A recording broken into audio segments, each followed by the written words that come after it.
সাহাবায়ে ইকরাম এত দামি কেমনে হইল, এত দামি কেমনে হয়? ওই সাহাবায়ে ইকরামের দিকে তাকায় দেখো, বিলাল রাদিয়াল্লাহু তাআলা আনহু।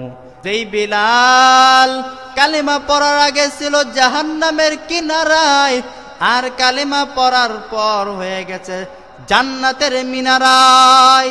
কেমনে গো?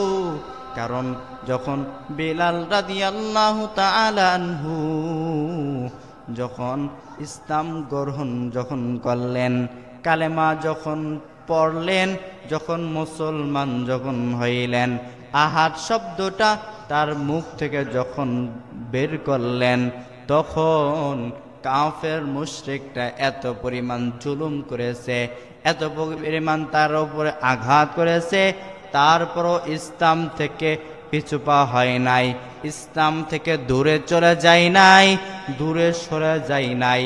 এত পরিমাণ আঘাত উমাইয়া বেলালের উপরে চাপায়া দিয়েছে।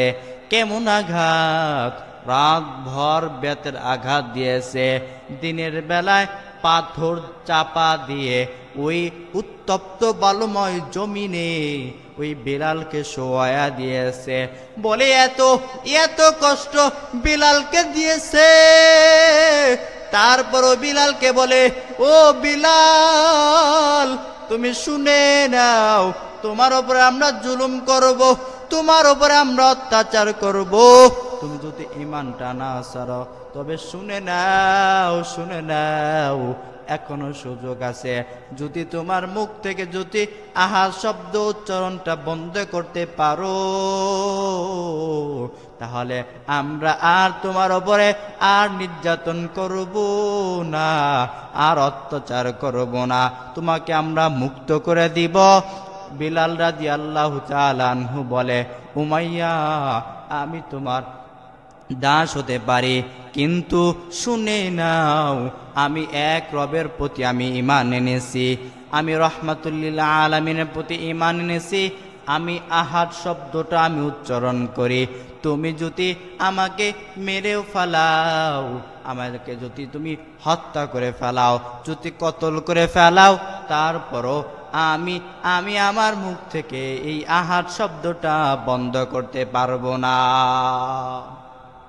এমনিতেই দামি হয় নাই, বরং তারা এত ত্যাগ করেছে ইসলামের জন্য, তার কারণেই আল্লাহ তাআলা কেমন দামি করে দিয়েছে।